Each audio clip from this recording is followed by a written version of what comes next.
This episode is brought to you by our sponsor, Ninja Prospecting, the outreach team that makes cold connections feel warm and real. If you're tired of spammy DMs and the generic LinkedIn messages that go nowhere, Ninja Prospecting flips the script. They help coaches, consultants, and service-based business owners spark real conversations through strategic, human-first outreach. No bots, no fluff, just honest, data-backed messaging that sounds like you and actually gets replies. Talk to my friend Adam Packard and his team. Whether you want to do it yourself, get guidance, or fully hand it off, they've got you covered. Head over to ninjaprospecting.com and schedule a chat with Adam. Be sure to mention you heard about it right here on the Business Superfans Podcast. If you're ready to get started, join their free community at school.com/ninja-prospecting-7704 to maximize your connections and make the right new ones. I really value our reputation, and we take so seriously our clients and our clients' clients and how we represent our clients to their clients. We don't want any negativity coming, and so we just don't even tolerate that in our culture, in our environment, or on our team. It's just not even acceptable. And it's one of those things, because they're contractors, if they don't follow these particular set of guidelines of how we operate and our values and our standards, we actually interview about values. What's important to you? Does it line up with what's important to us? If it doesn't, they're not a fit. They just don't get to join our team. But I am the world's biggest super fan. You're like a super fan. Welcome to the Business Superfans Podcast. We will discuss how establishing business superfans from customers, employees, and business partners can elevate your success exponentially. Learn why these advocates are a key factor to achieving excellence in the world of commerce. We discuss the invaluable insights of business owners who have successfully implemented the strategies in the book to build their own team of devoted superfans. Gain insightful knowledge from the experts who create applications that help you create passionate superfans. This is the Business Superfans Podcast with your host, Freddy D. Ready!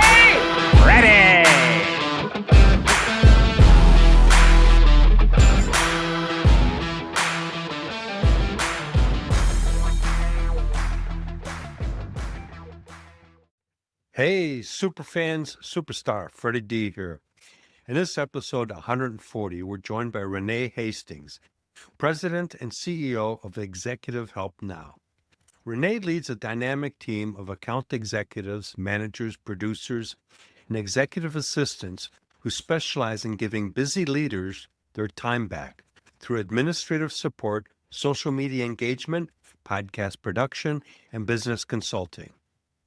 Her entrepreneur journey began back in 1996, and since then, she's become a sought-after speaker, podcast host, philanthropist, and mentor. With a degree in business management, over 15 years of hands-on experience, and training as a Dale Carnegie leadership coach, Renee has also shared her expertise on NBC's KCRA News, helping business owners navigate the challenges of the pandemic. Today, she continues to empower executives, creators, and entrepreneurs to step out of the weeds of daily tasks so they can focus on what truly matters.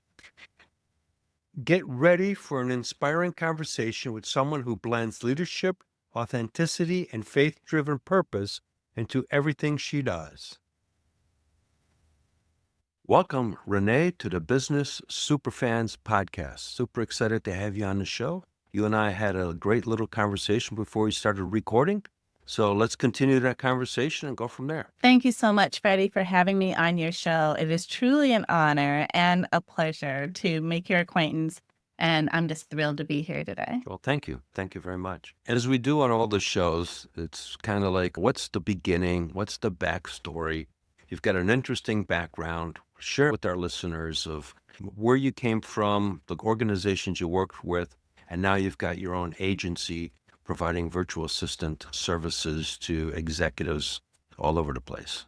So my story starts way back. I am actually the granddaughter of a sharecropper.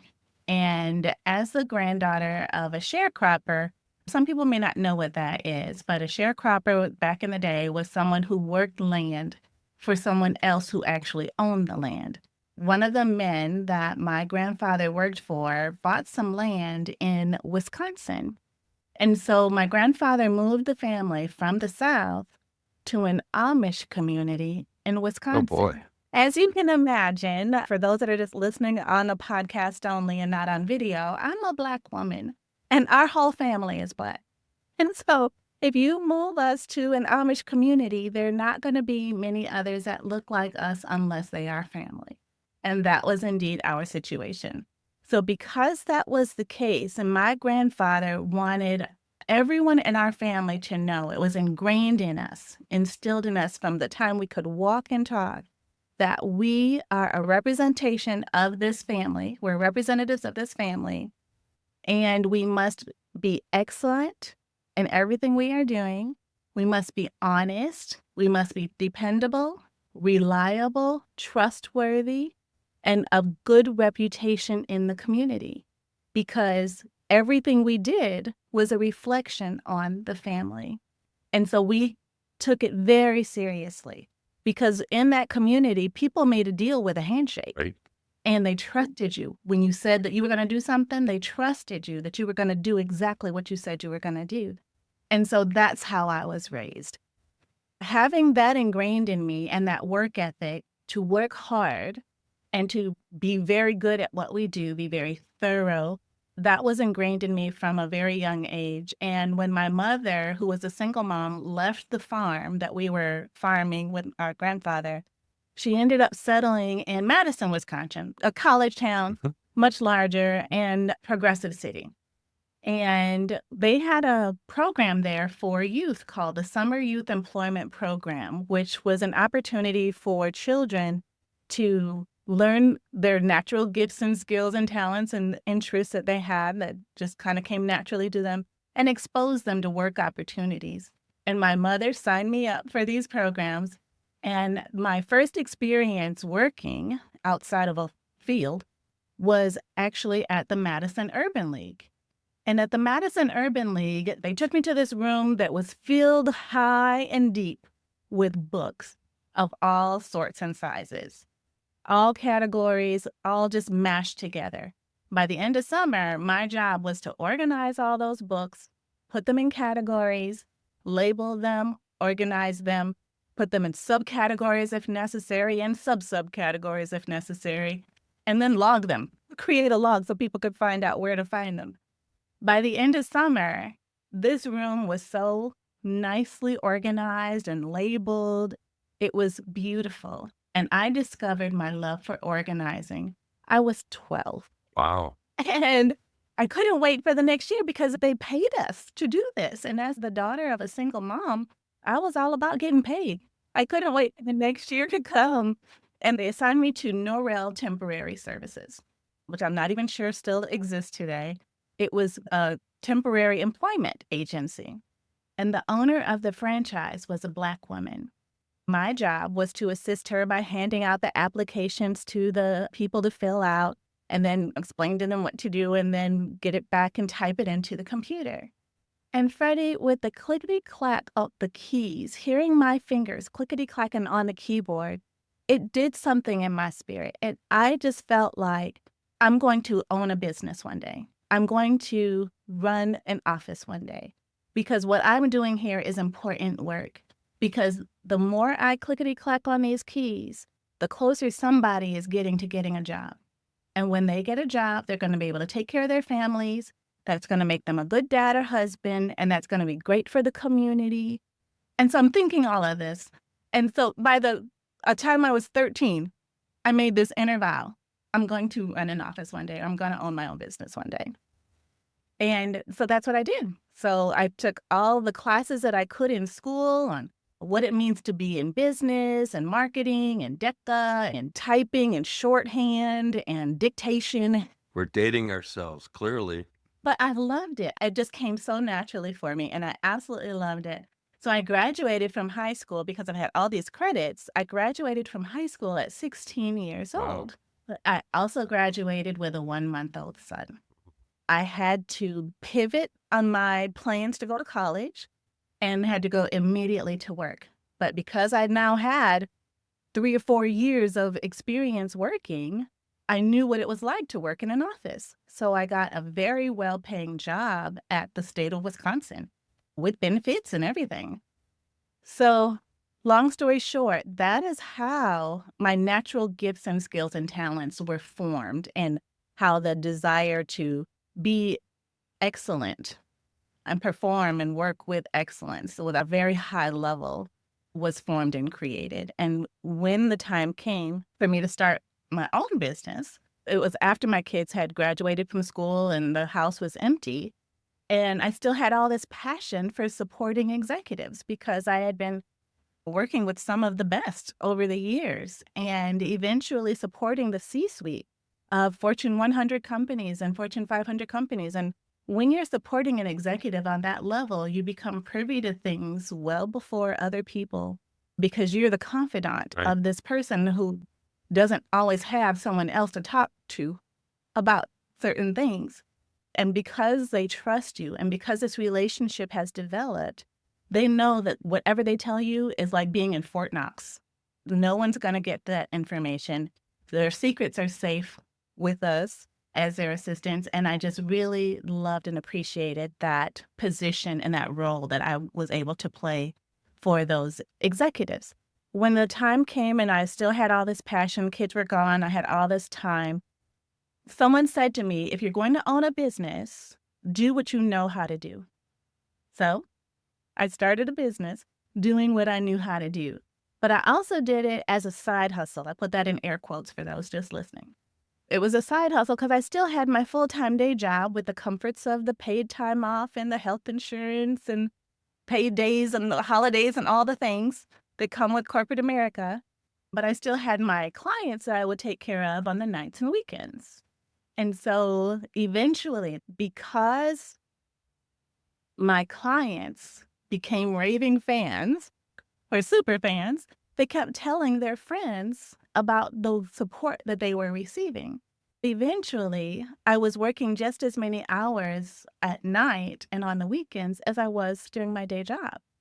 As you can imagine, if you're working all day for 8 hours, you come home, try to be a halfway decent wife and prepare a meal or something for your husband, and then start trying to work on your own business at 6 in the evening and not getting to bed till 2 or 3 in the morning, then you have to get up and be back at work again at 8. And you do this day after day, week after week, month after month. It takes a Sure, toll it does. on you mentally, emotionally, physically.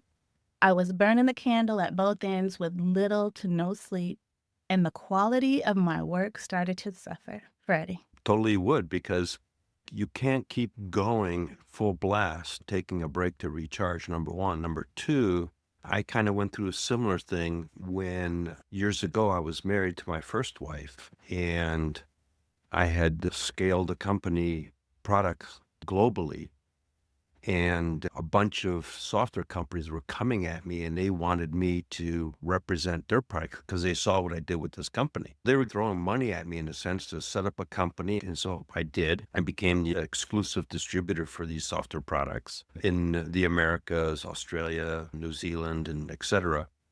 And I quit my job and I started doing this business, becoming a husband. I was busy working, burning the clock, just like you're talking about. I'd be up at 4 o'clock in the morning because I was dealing with people in Europe, I was dealing with people in the Middle East, I was dealing with people all over the place and around the world. And I'd work till 9 o'clock at night because I had to get it going. Our relationship deteriorated because I was basically being a business guy and I stopped being a husband. And we ended up getting divorced. So I can completely understand where you went through Yeah. because I've gone down that road. Oh, I'm so sorry to hear that. I mean, I'm glad you can empathize with me in my situation, but I'm so sorry that it took its toll on your marriage. It came pretty close to doing the same with me, but my uncle, fortunately, said to me, Renee, this is not sustainable, right? You cannot keep doing this. You have to get some help or your health is going to suffer and you're going to be sat down whether you like it or not. And I said, yes, you are absolutely right. The answer to my situation was to hire an assistant. Fortunately, I came across a path of a young lady named Ashley, who was introduced to me by my cousin. And when I interviewed Ashley, and it wasn't even an interview, I was just trying to get to know her, what she was doing, what she had been doing in her life, her work experience, that sort of thing. And her answers to the questions were the exact same things that I would answer to the question.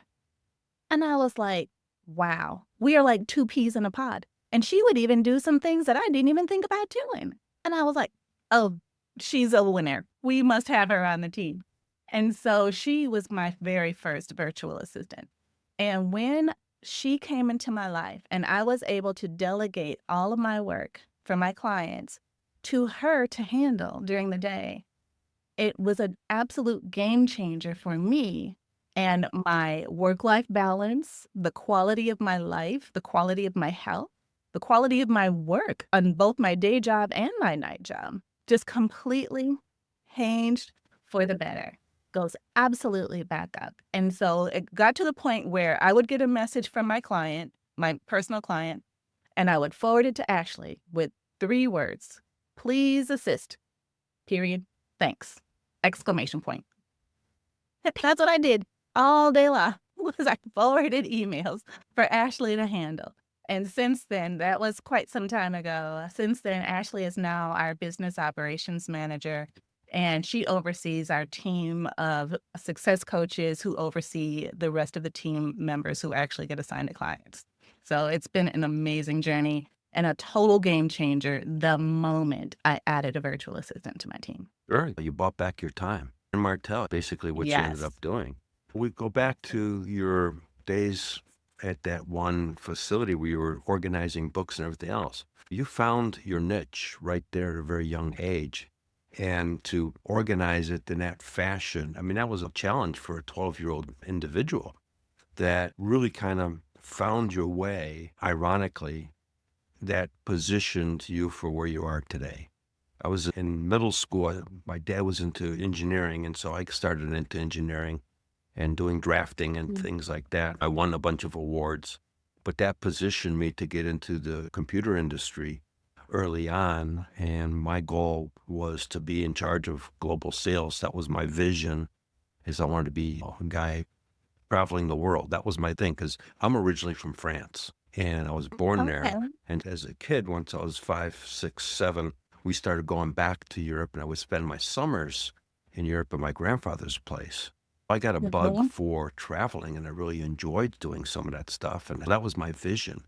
And I fulfilled that vision. You had a vision when you were young, and that parlayed into what you're doing today, because you're still helping people get stuff done, get things organized and everything else. So it began at 12, and here it is today. Yes, absolutely.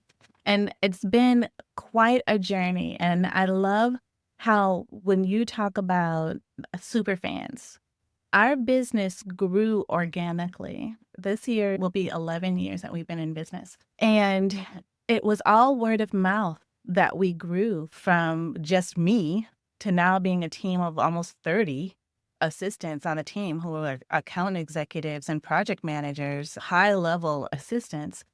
And it was because our clients were happy with the service we were providing.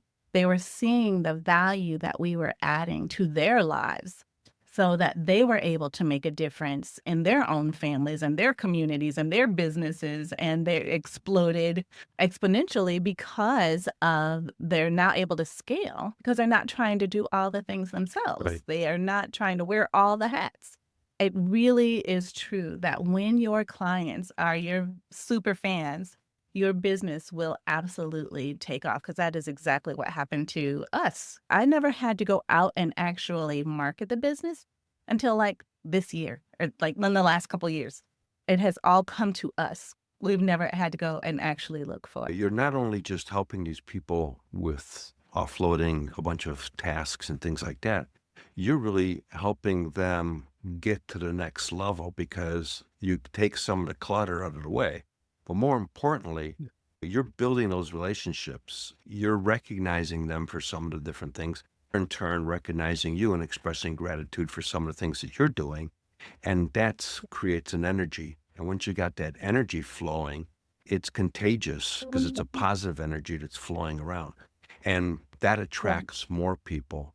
And that's how you get that superfan momentum going, is everybody's charged up. Because if you didn't have and take care of your team the way you are, with Ashley coming on board and really helping transform your business, her personality mimics yours, I can tell. And you empower your team. When somebody calls up, your team is excited to take on that phone call. And so people are saying, wow, something's going on with this company, versus someone that's there for just doing a job. That tonality comes across. You can't hide it. And people are going to go, well, geez, I'm not sure about that company. And what your grandfather taught you at a very early age has propelled you to where you are today. Yes, absolutely. 100%. And I often tell our team when we meet, really, I said, I want your time working with Executive Help Now to be the best time of your life, like literally the best time of your life. And so there's no stress allowed because we have such a collaborative culture. People don't have to feel like they're on an island by themselves trying to figure things out when we have all the resources available to us in each other. We are here for each other. And it truly is an environment of collaboration and care and concern and fun. And we really love engaging with one another, even though we are all remote and may have only seen each other in person once, if that. We still are like family. We're like our own little online family. And it's an environment that is very conducive to growth and professional development and support. And one of the team members said, Renee, you just make it fun to work for you. People want to do stuff for you. That is the highest honor. Sure. But that comes back. You and I talked before we started recording. We both have gone through Dale Carnegie. You were an instructor for a little bit. So we look at things a little bit differently, and we deal with people a little bit differently than other people because we've learned some of those things. You know, you bring back a point that I want to share, is that when I got in the computer industry back in the early 80s, I remember the first day I started and where I was at. And there was a guy there, and his first name is Dwayne. And we're like, okay, hi, we're both new here. And it was an event. Who do you know? I don't know anybody. So let's hang out together. And we're still friends years later. And he actually was a roommate of mine. I owned the townhouse, and I had several people in that company rent from me in the days because they were going through stuff, whatever. We used to go camping together and do all kinds of stuff. So what you're saying, you're doing it in a virtual world, but back then, that's how we did it. And we used to go every Fridays to the happy hour and hang out together and build those relationships. Relationships is what fuels business growth. And it can be where it fuels growth, or it can be completely the opposite and deflates the growth because of the fact that it's a negative environment. And then businesses wonder why they're not going anyplace, because really it's a toxic situation. And so people are there to collect a check and they don't care about the business. Right. And just like there were things that people say about you, whether it's good or it's bad, I can't remember how exactly this goes. But if someone goes out to a restaurant and they have an amazing meal, they're going to tell 10 of their friends that they had an amazing meal. And those 10 are going to tell 10 others, and so on and so on. Well, if they go to a restaurant and they have a terrible meal, they're still going to tell 10 of their friends. And that's going to actually travel faster. Yes, exactly. And so I really value our reputation. And we take so seriously our clients and our clients' clients and how we represent our clients to their clients. We don't want any negativity coming. And so we just don't even tolerate that in our culture, in our environment, or on our team. It's just not even acceptable. And it's one of those things, because they're contractors, if they don't follow these particular set of guidelines of how we operate and our values and our standards, we actually interview about values. What's important to you? Does it line up with what's important to us? If it doesn't, they're not a fit. They just don't get to join our team. So as far as Yeah. that prospective customer or existing customer or whatever distributor, supplier of that business that they're working for, they're the face of that business, period. That's right. Whatever their mental status is going to reflect to whoever they're dealing with on behalf of that business. It'll eventually reflect back to your organization from your customer, but it's affecting their business if you have somebody that does not have the right mindset and is not energized and feeling excited and has the same values that you do. That's going to cost that Right. customer potential business. That's right. And if it costs them business, it costs us potentially business because they may end up leaving us because of how they represent it. Because we value these relationships and we work so hard not only to nurture them before they become clients, but once they become clients, continuing to nurture those relationships. I actually meet monthly with each of our clients to check in on them. How are they doing? How's everything going? What's coming down the pike for them? How are things going with their assistant? How is their family? All the different things. Those relationships continue to be nurtured even after the contract is signed because it's all about the relationship, like you said. And that's why our clients keep telling their friends about us because it's not just about the high quality of work that they're getting, but it's the high quality of the relationships that they're getting. I want to emphasize that because you brought up contract. I look at the paperwork as just the paperwork. That's not the sale. That's just that's a Right. transaction. Okay. The sale is Absolutely. everything you just said after the transaction. The Yeah. relationship, how are you helping them grow their business? That's the sale. That's how you create the super fans, is that whole experience and that whole engagement. The front part, getting the deal, for me, that's just the easy part. I can do that with my eyes closed. The harder part is really the onboarding and that ongoing relationship. I used to have a digital marketing company and I still dabble in it a little bit. But those customers, the last one who just semi-retired and basically we parted ways, he was my customer for 15 years. Wow. And most of them were for 10 years on average. But it's all about the relationships, exactly what you're talking about. It's recognizing them on their birthdays. It's recognizing them on business achievements. And those are, one of my quotes is, the little things are really the big things.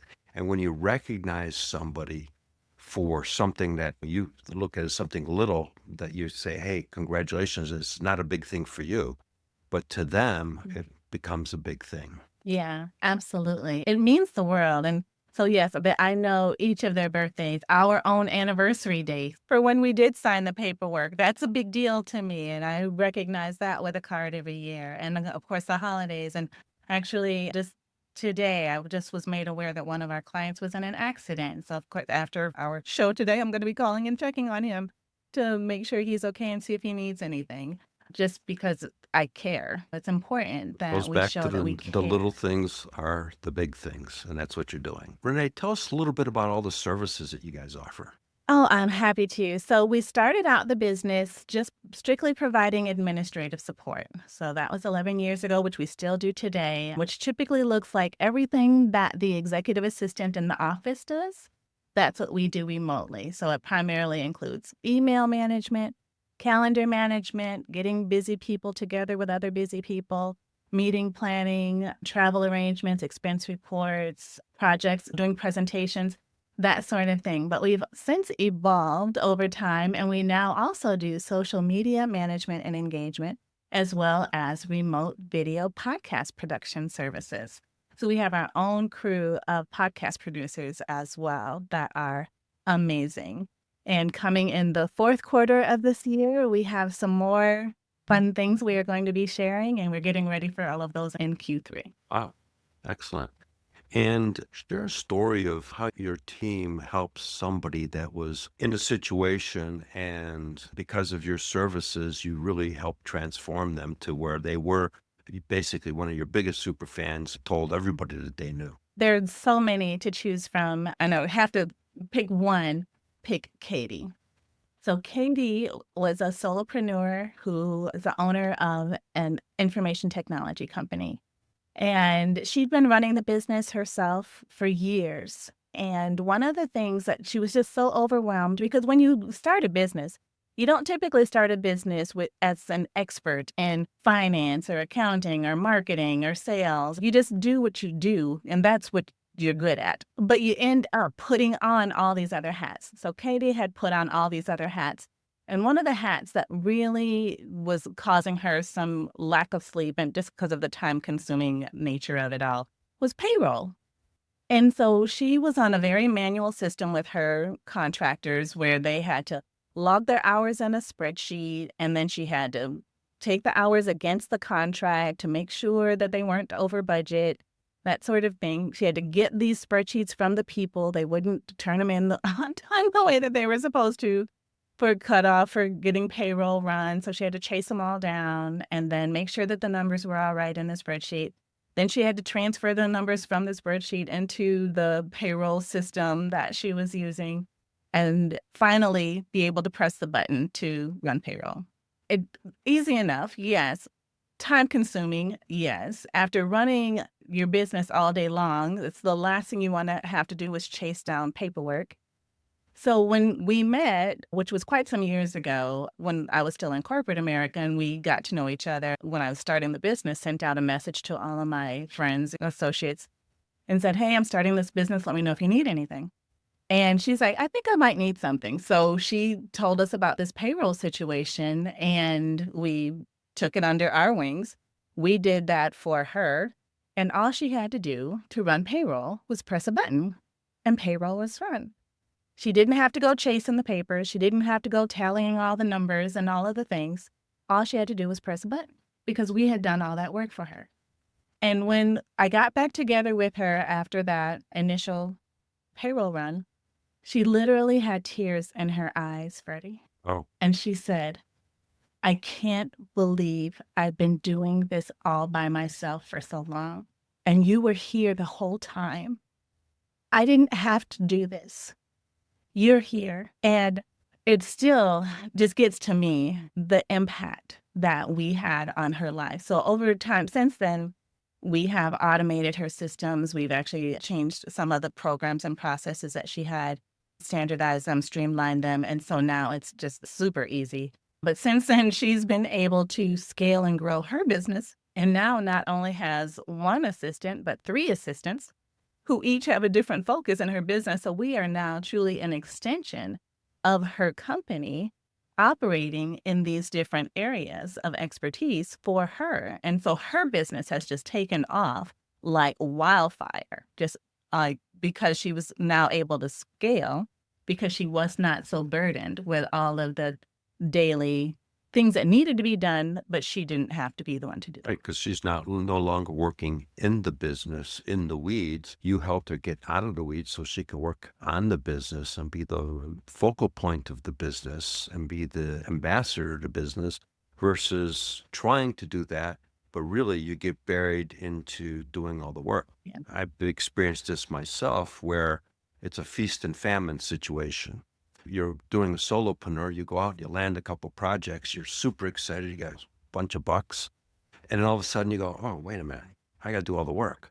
And so now you're doing all the work and you're not getting out any new projects.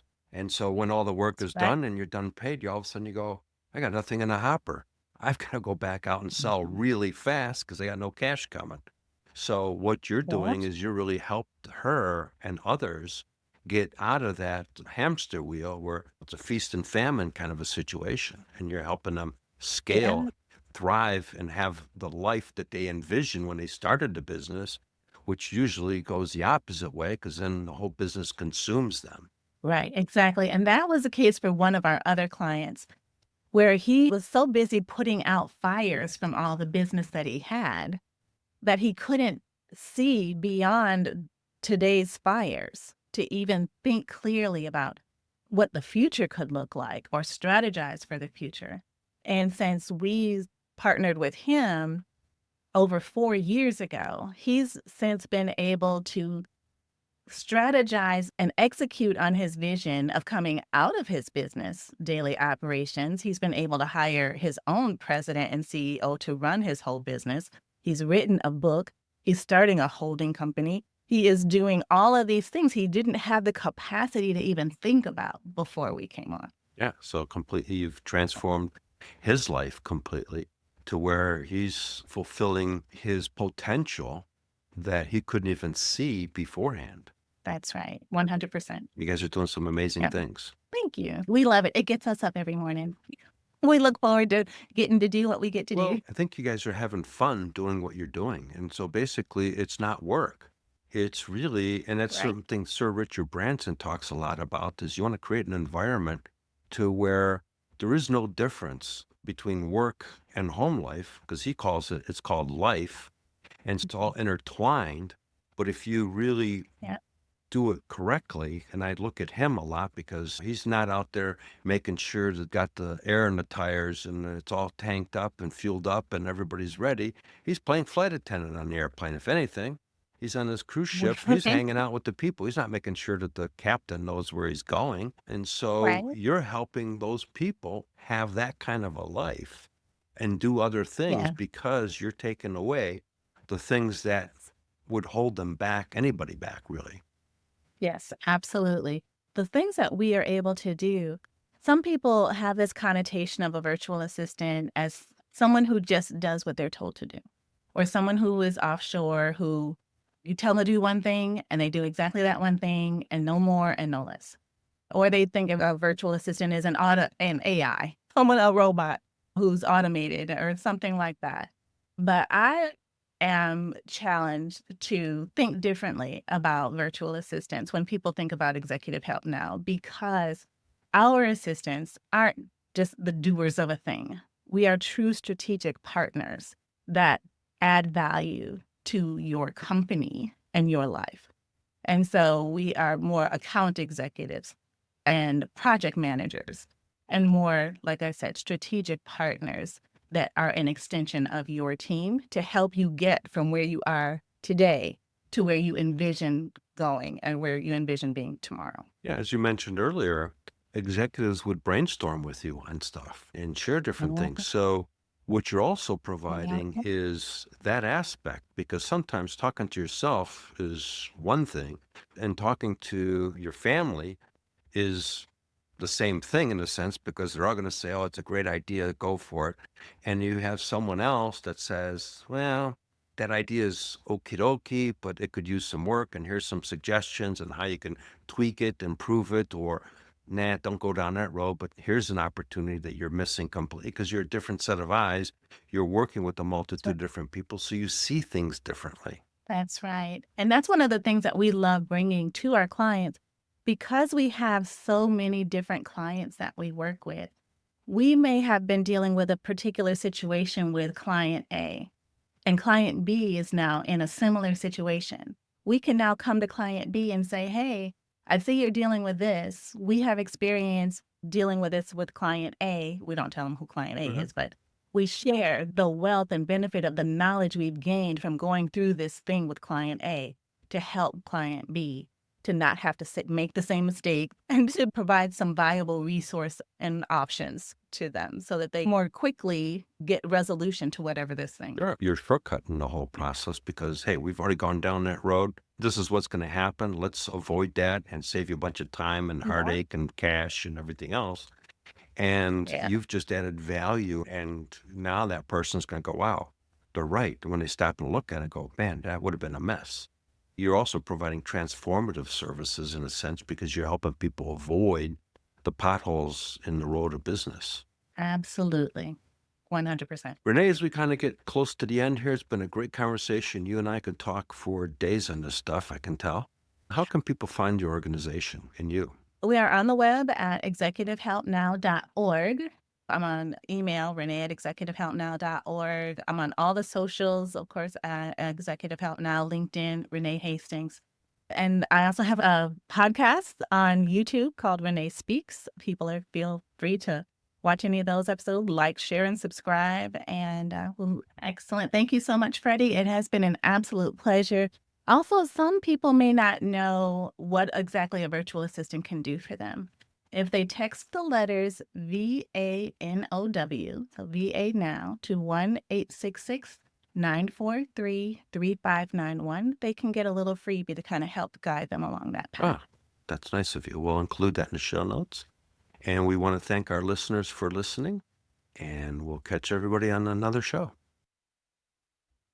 What an inspiring conversation with Renee.